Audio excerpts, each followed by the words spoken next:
साथियों नमस्कार। परिचय के लिए बता दें कि मैं कुमार चमन और आप देख रहे हैं राय साहब न्यूज।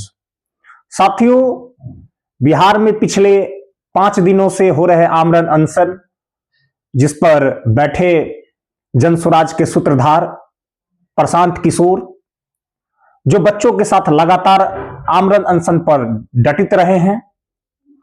आज सुबह की जो घटना है, जिसमें अहले सुबह प्रशासन आती है पूरे दलबल के साथ, सुबह गांधी मैदान में बच्चों की भीड़, साथ में प्रशांत किशोर, तब जाकर उन्हें कहा जाता है कि आपको डिटेन किया जा रहा है, आपको चलना होगा। प्रशांत किशोर जी प्रशासन के साथ चलते हैं। चलने के बाद उनको एम्स लाया जाता है, जहां उनका स्वास्थ्य परीक्षण के विषय में बताया जाता है, लेकिन वहां उचित ढंग से जो क्रियान्वयन होना चाहिए उसके अभाव के कारण एम्स में उनका स्वास्थ्य परीक्षण नहीं हो पाता है।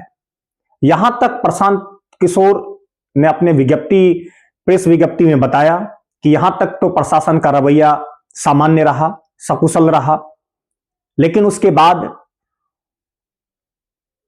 लगभग 5 से 6 घंटे तक उनको यत्र तत्र इधर उधर लगातार एम्बुलेंस में बैठाकर ले जाया गया, जिसका कोई निर्णय नहीं निकल पाया। फिर जाकर उन्हें कहा गया कि आपको डीएमसीएच ले जाया जाएगा, पीएमसीएच ले जाया जाएगा। फिर जाके फतुहा में उनका स्वास्थ्य परीक्षण होता है, तब जाकर जानकारी आती है कि इनको गिरफ्तार कर लिया गया है।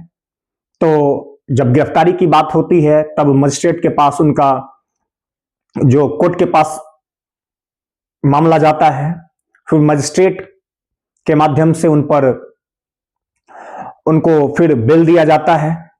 तो बेल देने के बाद उसमें एक जो शर्त है वो लगा दी जाती है कि पीआर 25,000 का भरना होगा, साथ ही साथ आप किसी भी प्रकार के आंदोलन में भाग नहीं लेंगे, इसका आपको एक हस्ताक्षर करना होगा, बॉन्ड पर साइन करना होगा।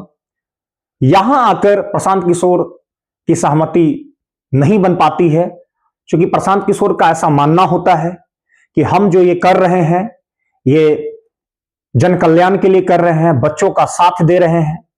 इस परिस्थिति में हम तो कोई ऐसा कृत्य नहीं कर रहे हैं नकारात्मक जिससे कि सरकार की छवि खराब हो रही, हम तो बच्चों की मांग है उसका समर्थन कर रहे हैं। और आपको मालूम होगा कि छात्र आंदोलन से न जाने कितने नेताओं का जन्म हुआ है। इसमें बहुत सारे नेताएं हैं जिनका जन्म ही छात्र आंदोलन से हुआ है। तो अलग अलग राजनीतिक पार्टी का भी ऐसा मानना अब हो गया कि भाई प्रशांत किशोर की राजनीति नेता बनने की हो रही है। तो मैं इन सब चीजों पर चर्चा करने नहीं जा रहा हूं। मूल रूप से जिस प्रकार की गतिविधि प्रशांत किशोर ने फिर बताया कि न्यायालय का मैं सम्मान करता हूं, मैं जुडिशियरी सिस्टम को रिस्पेक्ट करता हूं, मैं मानता हूं और 100% पालन करने का हर संभव प्रयास भी करता हूं।